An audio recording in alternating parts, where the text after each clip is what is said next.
you ready? All right.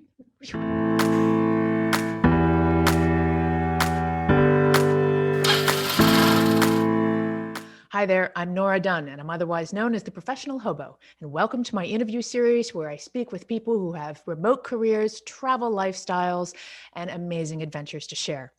And as usual, I'm very excited about my guests today. But before I get to introducing them, a little bit of housekeeping. If you're not already subscribed to this series, please do subscribe and make sure you get notifications so you don't miss any future videos. And if you check in the description, there is a link for a free checklist of 10 things to do before you travel long-term, which will get you well set up for your own long-term travel adventures. Now, my guests today, Matt and Karla Bailey, are the husband and wife duo behind mustdocanada.com, one of Canada's top travel websites and YouTube channels. After starting as more of a personal blog, a 150-day road trip across the country changed everything. For Canada's 150th birthday, they decided to drive coast to coast to coast to make a 12-part travel series and mini documentary about what makes Canada special. That 12-part series became a hit, and it was the launch of their YouTube channel, which now has 58,000 subscribers and more than 5 million views. Although they love world travel and have been to 42 countries, the decision to focus on their home country has helped them focus on going as deep as they can into the second largest country in the world. Matt, Karla, thank you so much for coming on the show. I look forward to talking to you about Canada and your careers and all of your adventures. Thanks for having us. Yeah, thank you. So before we get into everything, because that's what I plan on talking to you about, I'm curious, you have travel lifestyles and travel careers, remote careers. I'm curious how you got started in the travel industry and what your inspiration was. That was you. Yeah, I guess it started with me when I started my first blog when my first backpacking trip was Australia and New Zealand. And I also feel like that was kind of the seed for Must Do Canada in the sense that I also remember someone asking me, because I was doing like some hikes in New Zealand, and that was my first time hiking, actually, and it was like multi-night hikes, and they're like, oh, you live near the Rocky Mountains, how's that hiking? And that's when I was like, I've never been. But anyway, so I feel like that was that first seed. But in general, that's when I started my first blog. It was just like a WordPress site. When I look back now, I wish I had set it up more like a business then, but it was just. And when was that? 2009. 2009, okay. Because we met in 2014, I think. We three met in Peru in 2014. And I remember we'd known each other online prior to that. And you had a couple of websites. You had Canadian Free Flyers, where you were teaching Canadians how to travel hack. And I know that you had some other sites as well. So you've had your fingers in a few different pies right since the beginning. Yeah, for sure. Like I've always had that interest, I guess, in that blogging and travel world, but I don't think I ever maybe put enough thought into it to see like what the business angle of it was and that kind of stuff. And even Must Do Canada, I actually I started in 2013 because we did a road trip across Canada. With his parents, because his father is from Newfoundland, which is the other side of Canada. Yeah, so we went from here to there and we made it a longer trip than usual so that they could see more of Canada as well. And that's when I started the site. But at that time, again, it was just like a kind of like a personal, there was no, I guess you were hoping more that it was a fluke, that maybe eventually he will get followers and followers and followers, and then maybe that way get ads and stuff like that, right? I guess, but there wasn't really a plan, right? I had that problem where I just started everything that I had an interest in, kind of thing, and then well, and also too, I mean, that was back in the olden days. That was the pioneer days of blogging. Yeah. So there wasn't really a set system. There wasn't a course of action that you could employ in order to get the followers and get the traffic. It really was a bit of a wild west, and it was a matter of just throwing a pot of spaghetti on the wall and seeing what sticks. At least that's what I did. Yeah, pretty much. Maybe I shouldn't have. Now, Karla, of course, you have a delightful accent that I recognize as a Mexican accent. So I'm curious how you two met. So in 2008, before he left to Australia, I came for an exchange program at University of Lethbridge. And we met, and then we were in a long distance relationship for 2.5 years until I decided to move to Canada. And then, yeah, since I moved, then we went for a road trip in the States and then to Southeast Asia for a year.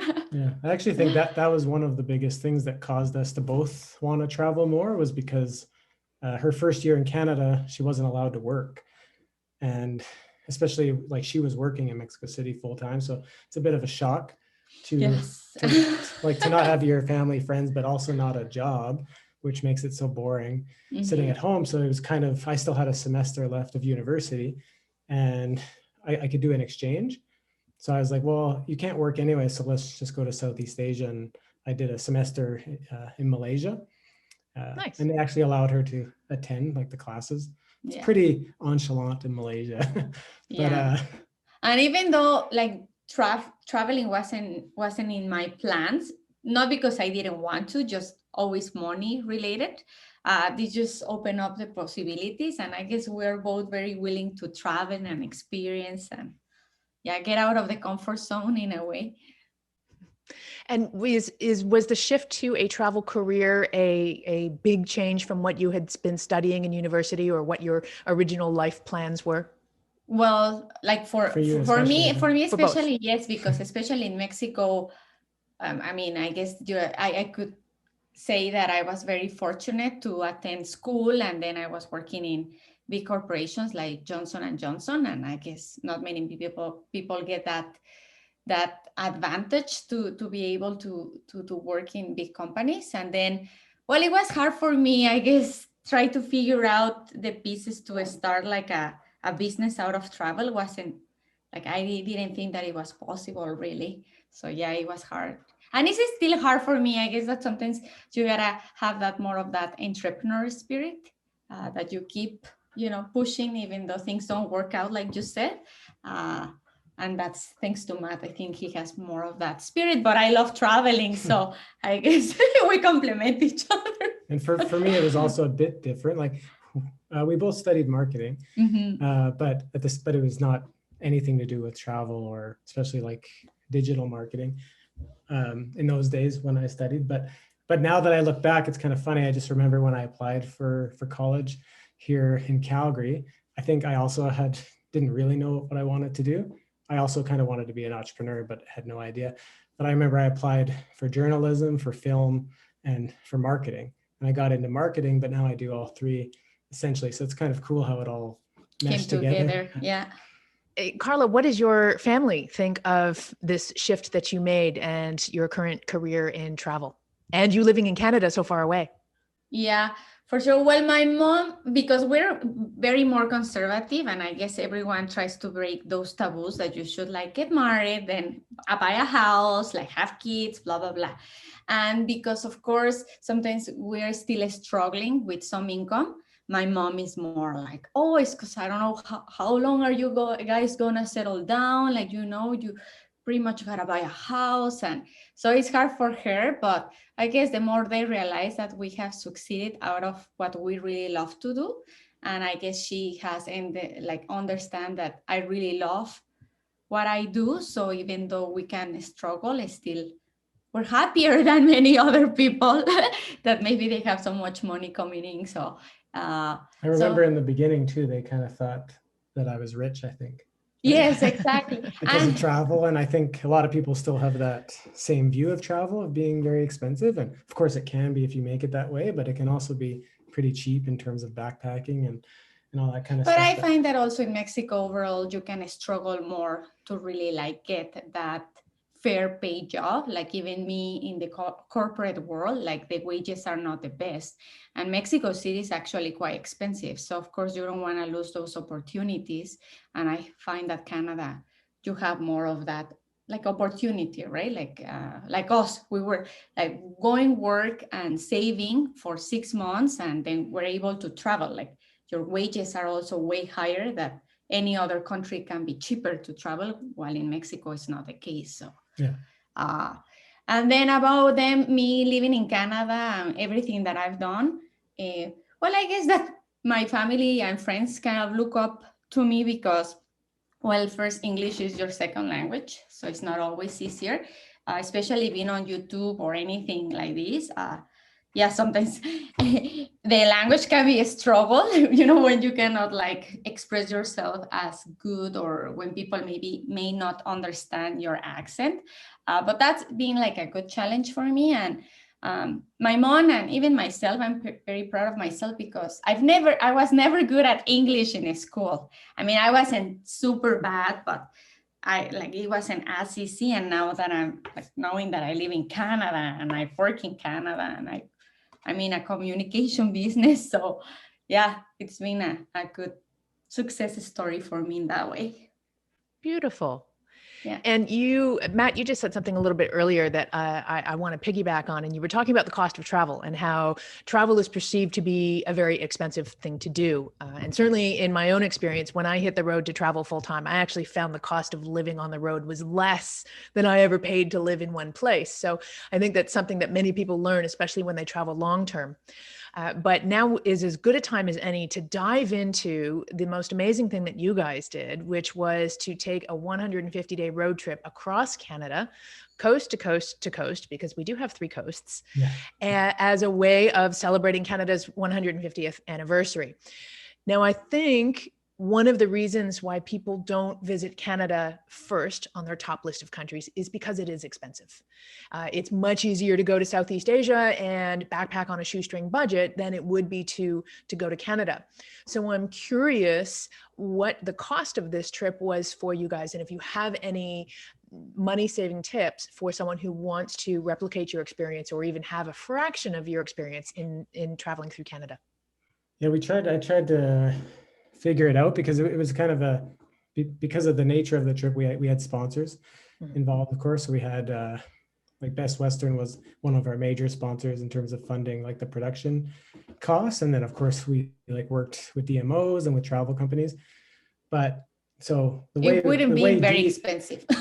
Yeah, I think it probably would have been somewhere around like the 50,000 mark for like 5 months, which may or may not seem expensive to some people. But I remember like our gas was 5,000, which actually didn't seem that bad because we drove 27,000 kilometers in total. And then I guess it just depends, like, because a lot of people have asked, like we stayed in hotels, but they were covered. So that's probably 100 to 150 a night. But of course, there's cheaper ways. There's hostels, there's camping, Airbnbs, couch surfing, stuff like that. But I just think that, well, I guess all depends on what you're more interested on. But I guess Canada is like a huge playground, like natural playground that really, like, you don't need to pay too much to experience the beauty of this country. So I guess if you stick more to like being the outdoors and maybe staying in campsites, cooking your own meals, you can really lower your cost a lot. Yeah, even we didn't have a lot of food sponsors, so that was something that we ended up eating a lot of, like Subway and Tim Hortons and groceries. We would just buy bread and ham and that kind of stuff. And yeah, just have our huge cooler with kind of the staples. That's something that we could just have. I think by the end of the trip, I didn't want to like see Tim Hortons or Subway again for a long time. Yeah. Well, Tim Hortons is an institution in Canada. For anyone who's not Canadian, Tim Hortons is where it's at for, initially was a donut shop and a coffee shop, but now has really expanded. The last time I was in a Tim Hortons, they had a full menu. I mean, they even had a dinner menu, and they provided table service pre-pandemic, of course. Really? Yeah, I was surprised. So I guess it depends on where you go, though. We actually saw Tim Hortons in Dubai. Did you really? Yeah. Wow. Like in a big mall. It was expensive too. Yeah. It purely for the expats, I'm sure. Yeah, of course. Yeah. You guys took 5 months to travel across Canada. And to someone who's not familiar with Canada, that might seem like, or any country, that might seem like a really long time. But I imagine that you had to move at a very fast pace in order to actually accomplish this trip in 5 months. Are there any places from your experiences that you would like to go back to and delve deeper into? I think all of them pretty much, yeah. Yes, I guess.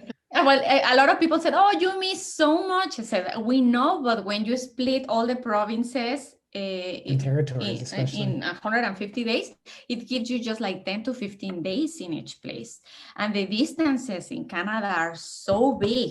So you also need to add up like all the driving time, right? It's kind of funny, like when we were up in the Arctic in Nunavut and Tuktoyaktuk, that was kind of our last stop for that region. And our next destination essentially was Vancouver, and it was like a 5 days of 12-hour a day Right. drives, like 60 or 70 hours of driving just to get to the next spot. So it really does take a lot of time. And I mean, like in BC alone, we probably missed, 90% of the province. So Yeah. there's still a lot to see. But I guess we really like the northern territories, like the Yukon and the northern territories and Nunavut, just because it seems more unique. Like the landscape is really like very unique, of course. And I guess also people are more friendly and the lifestyle is way more different. So something that we realize that we also want to like go deeper into like getting to know the locals and how life is in each place.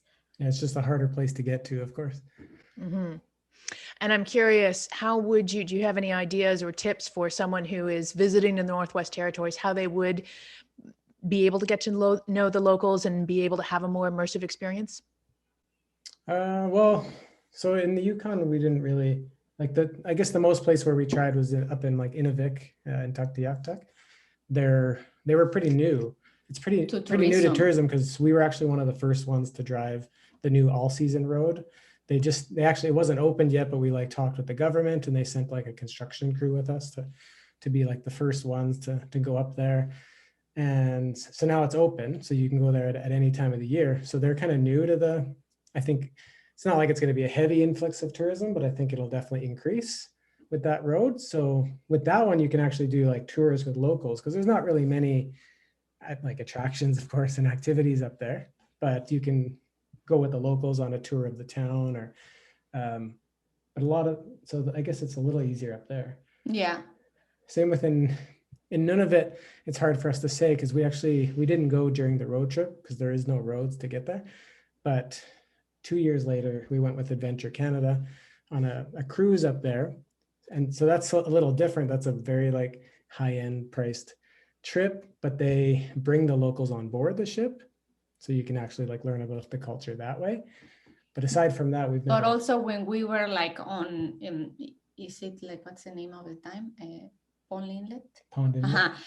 There was one of locals just showing us around and oh my God, they're so friendly. She even took us to another viewpoint and they're just so happy to see you there. And they're so kind of proud to like show you around and show you their way of living. So yeah, I really like that. So I guess you just gotta approach and be open because a lot of these people are just even willing to invite you over and stuff like that. Like in Newfoundland. Right? Yeah. That was like, that's another one of our, I mean, I'm a little biased because my dad's from there. So I spent a lot of my childhood there in the summer, but everyone we've met agrees. Like, it's really like they're overly friendly, super friendly province where people did actually invite us for supper. Like they just walk up to us on the street because they see cameras and say like, what are you doing? And then we tell them like, oh, you should come by or some tacos. It's funny you should mention both Adventure Canada and Newfoundland because a few years ago, I did an Adventure Canada cruise that circumnavigated Newfoundland. And it was my first time in Newfoundland. My inspiration to visit Newfoundland actually was the musical Come From Away. Right. Which was about 9/11 and how all these planes were grounded in Newfoundland and the overwhelming friendliness and welcoming atmosphere of the Newfoundlanders. I thought, I got to see this place. And it didn't disappoint. And like you say, in the Adventure Canada cruise, yes, it's a high price item, but for me, it was well worth it. I would do it again in a heartbeat because it was in its own way a very local experience. You wouldn't expect a cruise to be a local experience, but because it's a very small boat and they have actual valuable relationships with the communities that they visit, rather than what a lot of, I think, the perception of the major cruise ships are. They go in, people en masse basically land in ports and go all around, but they don't actually contribute to the infrastructure or the finance or the economy of the place that they're visiting. Whereas this is quite the opposite. It's an integrative experience. So I have to go back to Newfoundland. There were many places I would go to live there, I think, if I could. Yeah, we've often considered it just because I also have family there, but yeah, there's a lot of cool road trips in Newfoundland as well. Lots to see, a lot of small communities. Yeah. So speaking of road trips, on your road trip across Canada, what were some experiences, what were some must-do experiences, if I can do a play on your website, which is Must Do Canada? What are some of the top highlights of your road trip? I know one of the ones that always stands out probably first for us is the beluga whale migration in Churchill, Manitoba. So like that was, I never heard about it before. Like you always associate Churchill with polar bears because they have, I think it's the largest concentration of polar bears in the world too. And that's usually, I think, October, November-ish, something like that. But in the summer, in July and August, they get like the largest migration of beluga whales. And when we were there, you were still allowed to go snorkeling with them. And so they put you in like a dry suit because it's super cold, the water. And you actually like got pulled behind with a rope in the water. And you just hope that they come. And the first people ahead of us, they didn't get to see them. No one really, like no one in the tour got the same experience as us because we got like a school of belugas underneath us and they said, maybe home to them because they like you to sing.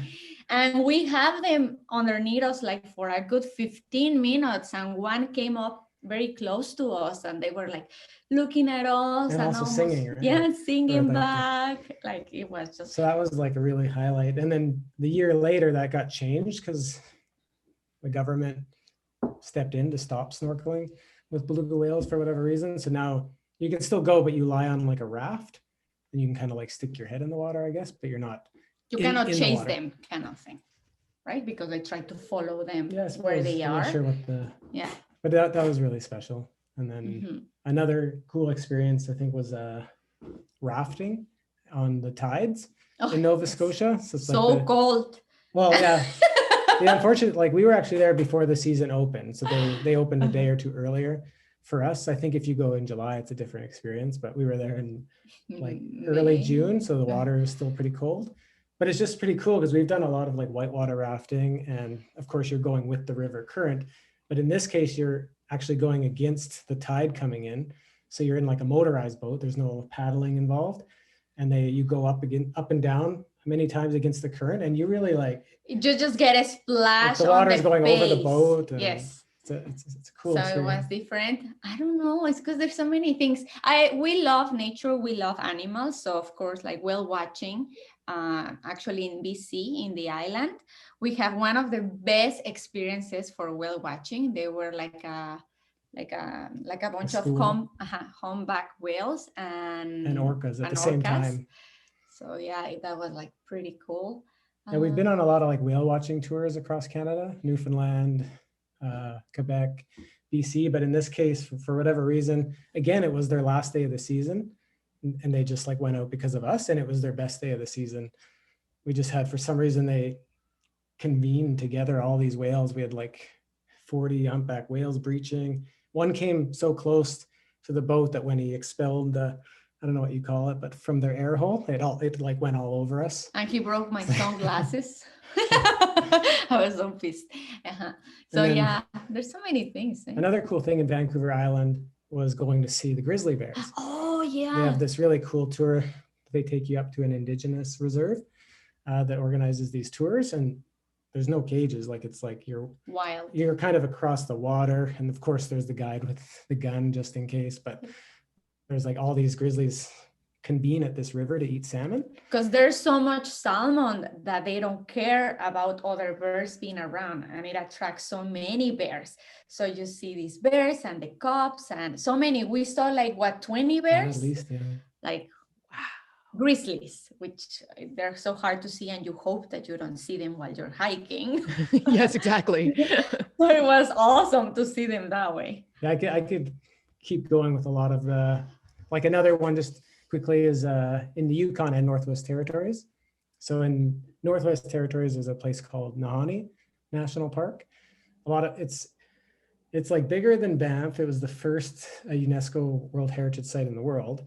And it gets like 1,000 visitors a year. Because it's so secluded. It's like the only way to get there is either you do a flight seeing tour or a 3-week canoeing trip. Kind of thing, but it was just like a spectacular. And the guy, and yes, our pilot described it as Yellowstone, Grand Canyon, the Rocky Mountains, all within one park. And yeah, it was pretty amazing. Wow. I have some friends who kayaked the Nahanni River, and they are very well traveled, and they cite that as one of the top travel experiences they've ever had. Now is as good a time as ever to, I mean, I'm conjuring up all kinds of visions of these experiences and the grizzly bears and the Nahanni and the whales. Where can people see? You've documented all this on videos. So how do people live vicariously through you? So we have like our YouTube channel and the website. So of course, like we always do articles to go along with the videos, because then you can get more detail on how to get there and that kind of stuff. And the videos are also on the blog. But yeah, in general, if they want to see these specific videos, it's called, well, it's the Road to 150 series. So we have it as like a playlist on our YouTube channel. So there's 12 videos plus the mini documentary. Yeah, and then like, of course, like the website, we try to do more this kind of guides and more resourceful, so people can have an easier time planning their next trip. But then if you want to have a closer look of how the experience is like, then go to the YouTube channel. Running a website is a lot. Running social is a lot. Running a YouTube is a lot. How do you balance all three? I don't know yet. Well, it's pretty hard, because especially like traveling requires time, right? So when we're gone, like sometimes we're gone for 10 days, and then we need to come back and put the video together and the social media. So yeah, like even we're two teams, sometimes we cannot do it all because we also gotta go and travel. So yeah, I guess he's mostly in charge of the website. I do the videos. We're both like creating social media. So yeah. We try to have more of a schedule now to like make sure we know what to do, but it's still kind of figuring it out. It'd be nice to have a team for sure, but we're not there yet. Do you work concurrent to your traveling, or do you go off and travel and come back and do your work?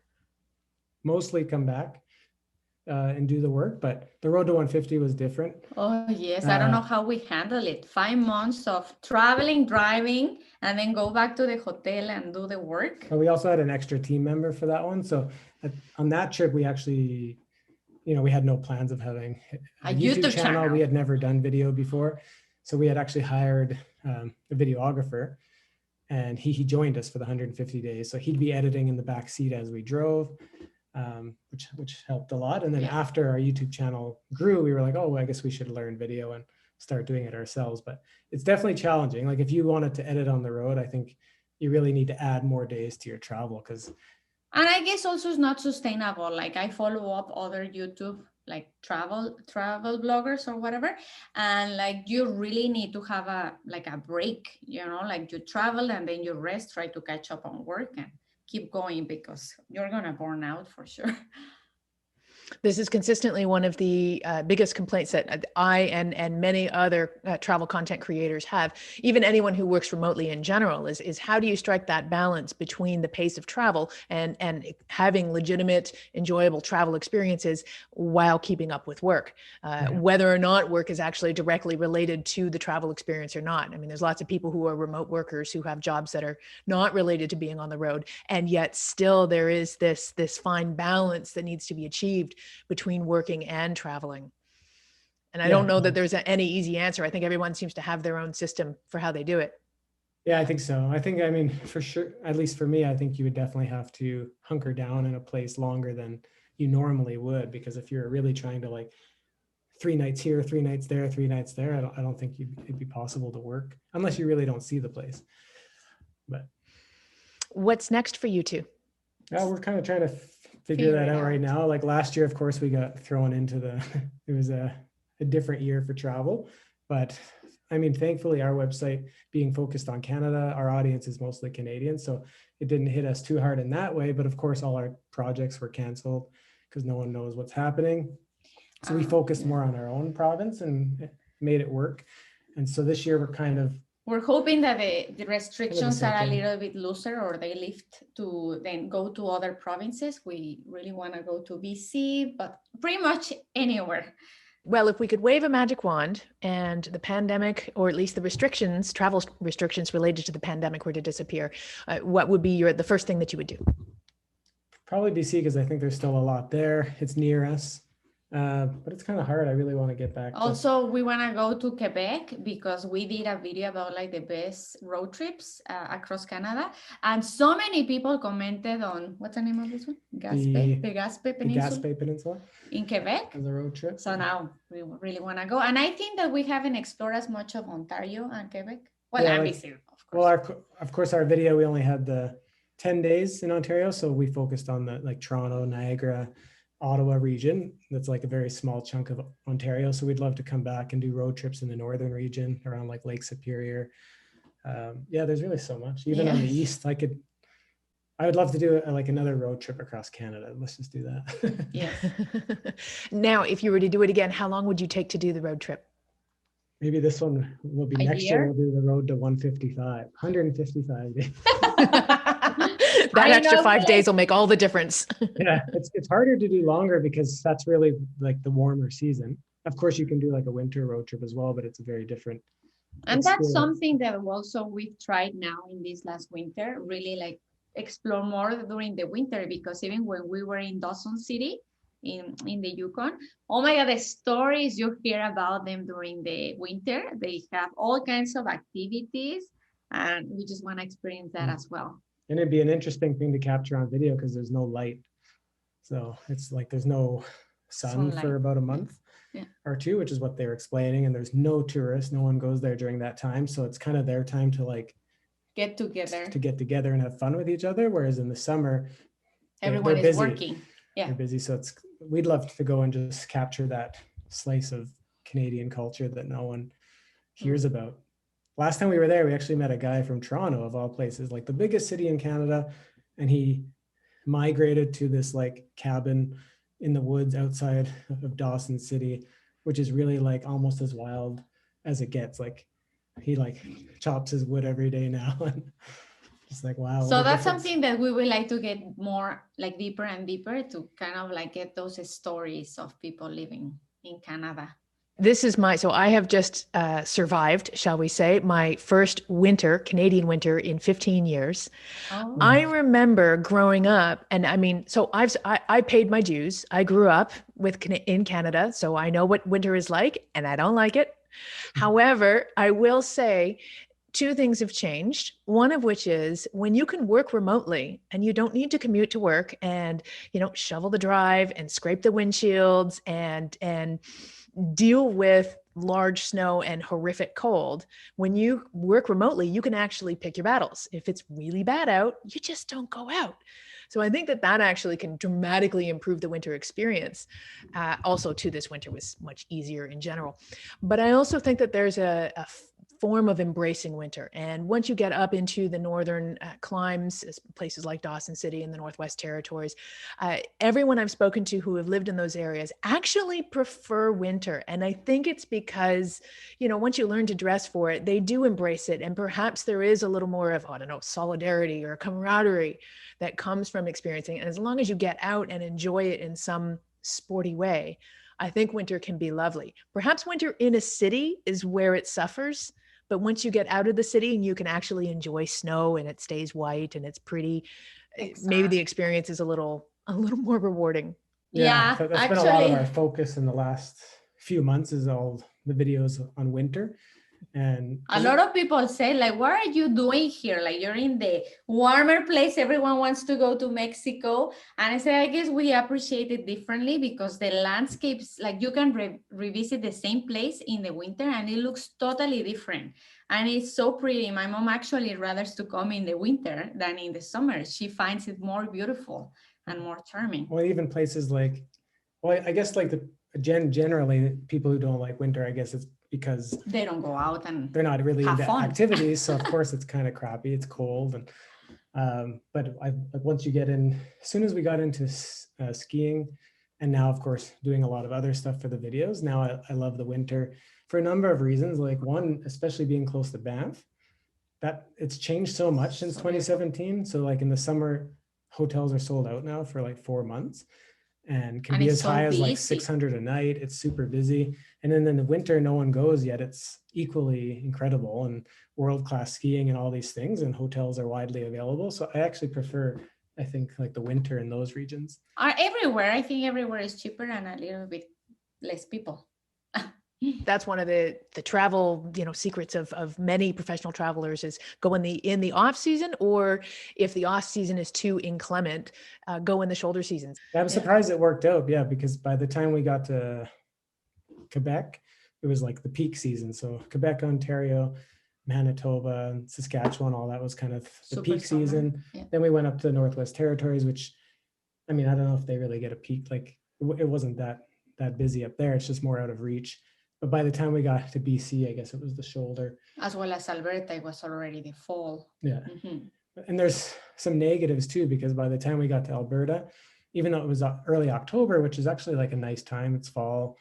It's one of my favorite seasons, but some of the stuff was closed, like some of the museums, like the living museums, like the heritage parks were already closed, so we weren't able to feature them. So I guess it's a little bit depends on like what you want to do. And from a basic remote work perspective, in terms of logistics, I would imagine that if you're reliant on, there isn't Wi-Fi everywhere, and there isn't even cell phone coverage everywhere. When you were driving across Canada, what was the cell coverage like? Were there a lot of dark areas where there was no coverage at all? Oh, yes. Yeah, in some places, especially like on the road trips and going up north. Even actually, so I know there's like the main big three. We're with Rogers.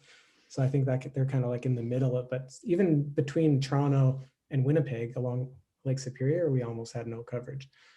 So I don't know if that's like a Rogers thing, but that's not, you wouldn't think so there. I would think more as you're heading up north that there'd be no coverage, but sometimes in the mountains as well.